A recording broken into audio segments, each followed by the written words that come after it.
Chapter 10. A Great Dog. Winter arrived early that year.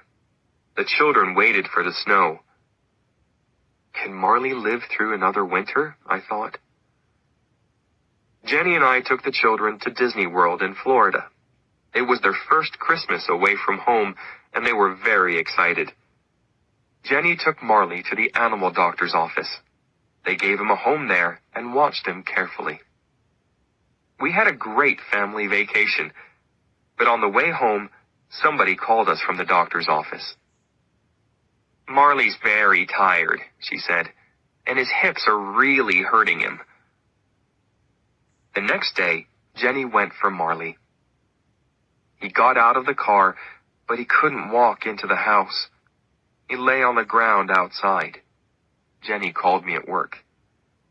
I can't get Marley inside, she said. He can't get up. I left my office and went home. When I arrived, Marley was inside the house, but he was very sick. He lay on the floor. For the first time in 13 years, he didn't get up when he saw me. His eyes followed me, but he didn't move his head. I looked at his stomach. It was very big. I called the animal doctors. Bring Marley here now, a young woman doctor said. I looked at Jenny and she looked at me. Marley has to go to the hospital, we told the children. The doctors are going to try to make him better, but he's very sick. With Jenny's help, I put Marley into the back of the car.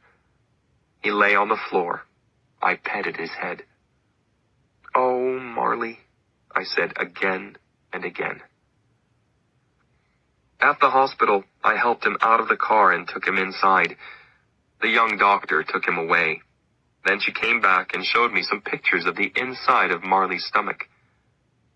I'm very sorry, she said quietly. We can't do anything for Marley now. I understand, I said. Please, can I say goodbye to him? Yes, of course, she said. Have as much time with him as you want. Marley was asleep. I got down next to him and ran my fingers through his fur. I held up each ear in my hands. I opened his mouth and looked at his teeth. Then I held up his front paw. I want you to understand something, Marley, I said. Sometimes we called you the world's worst dog.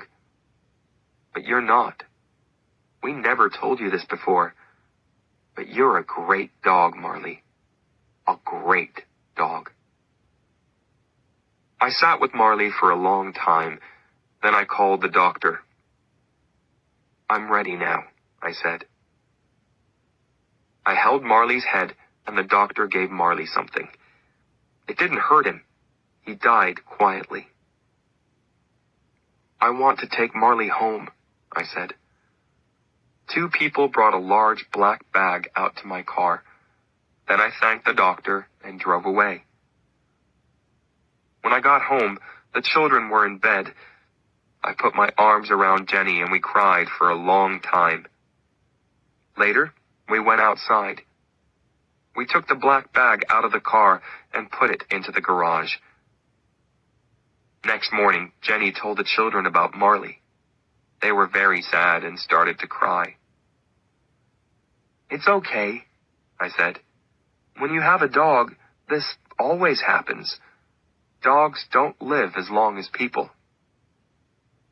Connor made a picture and wrote a letter for Marley. To Marley, I loved you all my life.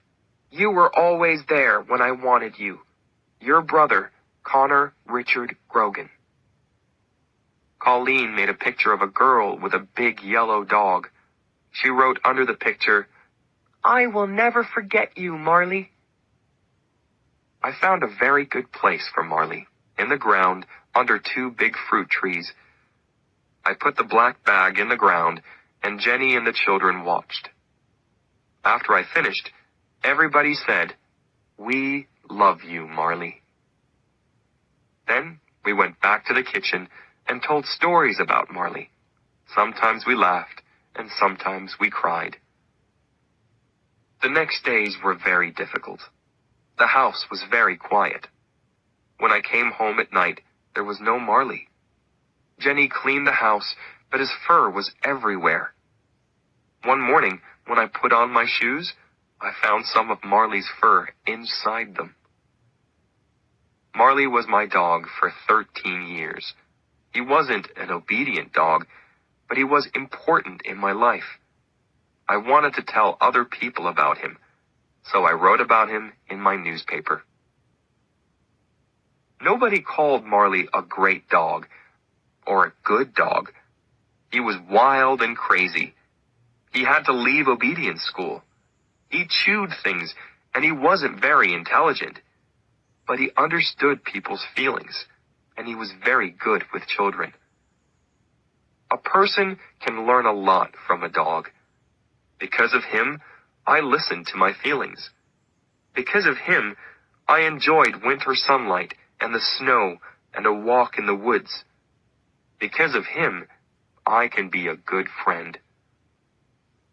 A dog can show us the important things in life.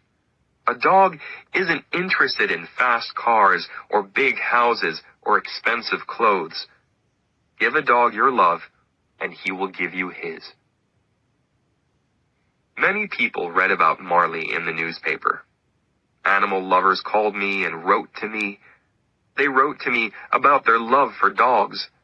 They wrote about their feelings when their dogs died. Many people wrote funny stories about their dogs. Some people wrote, "Marley wasn't the worst dog in the world. My dog's the worst dog in the world."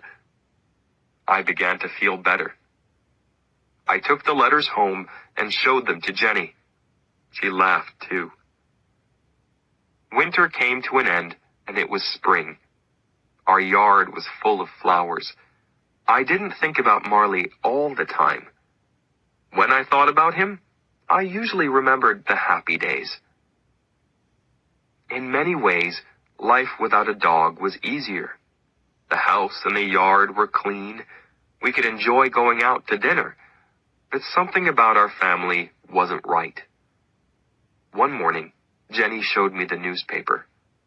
"Look at this," she said. It was an ad for a dog.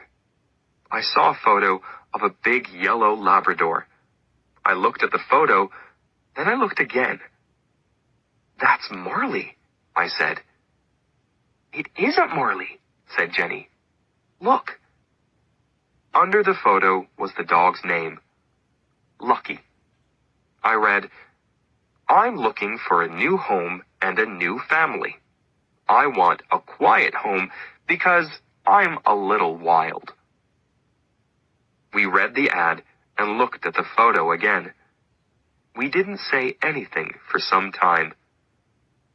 Then I said, "We can go and look at him." "Yes," said Jenny. "Why not?"